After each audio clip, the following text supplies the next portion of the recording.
All right, so for my portion of this sprint, I created a couple more unit tests. I created a unit test here for the file that was created to plot tooth hair visualizations. And here is the PyTest Python script here. And I created another test here for the evaluations under the baseline model. And this is the unit test for that. And I also created a unit test here for the inference file for the baseline model as well.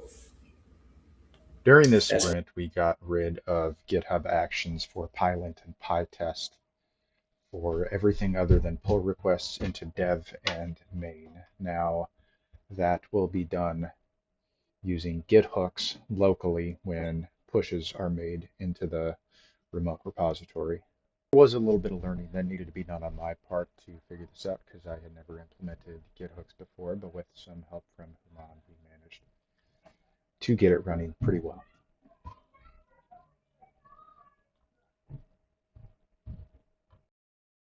Additionally, I added some unit tests for the image preprocessor. Not too many, mostly just related to the config loader, and this got us up above that 75% test coverage that we were looking for. I just ran the tests for the preprocessor itself, not the rest of these that can be seen over there on the left. And as you can see, all of them passed. Hello, I'm going to show you the front end we built for our model. We built this since we don't have access to our sponsor's front end. So this lets us demo everything easily and better showcase our work for the final presentation. We just upload the dental photo and it gives you back full recession analysis. So over here in the sidebar, we have view settings.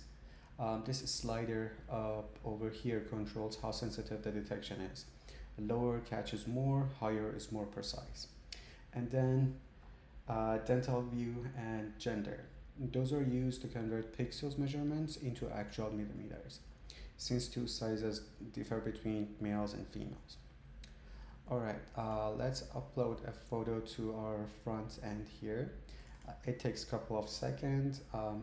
It's running two models behind the scenes. One detects the recession areas, and that's the red overlays you see here. The other one segments each individual tooth and labels it with its FDI number. And if you scroll down here, these are the actual measurements for each affected tooth. The recession depth in millimeters, what percentage of the root is exposed, and the full tooth height. It figures out the scale by using known average tooth widths as a reference, so we don't need to have any physical markers in the photo. And then down here, you can download the annotated image or grab a full HTML report. We also have another tab up here, which is the batch upload.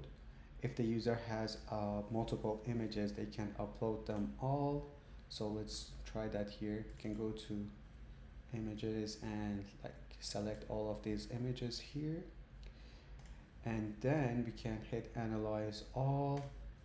It's gonna take a couple of seconds to analyze all the images and gets the result for each one. Every image gets its own severity label and downloadable report. As you can see in here, all the images, they do have recession detections on the right hand.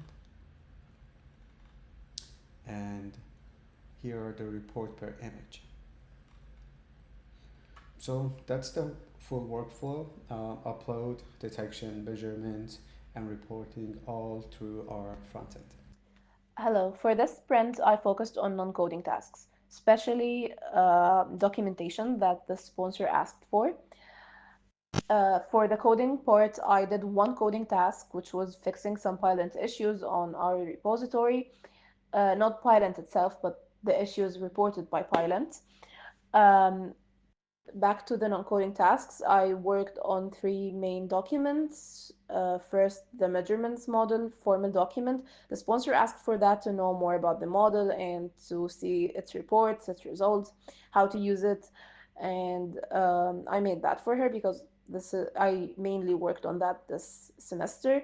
Also, she asked for a full documentation to make the code more new developers friendly, something that any new developer could read and get like continue working on our code. Um, Also, she asked for a slideshow presentation that we will be presenting in front of her and other parties of the company. And yeah, I worked only on the content, not the design yet, because I'm waiting for feedback from my team. Maybe I will be working on the design next sprint. And finally, I worked on these two UML diagrams. So, as I mentioned before, the code is more new developers friendly, and new teams that would be continuing our work would understand what we were doing. So for this sprint, I worked on adding unit tests for the measurements and post-processing parts of our system. I started off with adding some basic starter test cases for the measurement functions. Then I added more detailed unit tests for the measurement helpers. And then I had to fix some of the import issues that were causing problems when running the tests. Then I moved into the post-processing, added some tests for the metric calculations, and then I added tests for the evaluation functions, and then I cleaned up some of the imports again just to make sure everything was running more smoothly. And then I added some tests for the inference functions to cover more of the pipeline.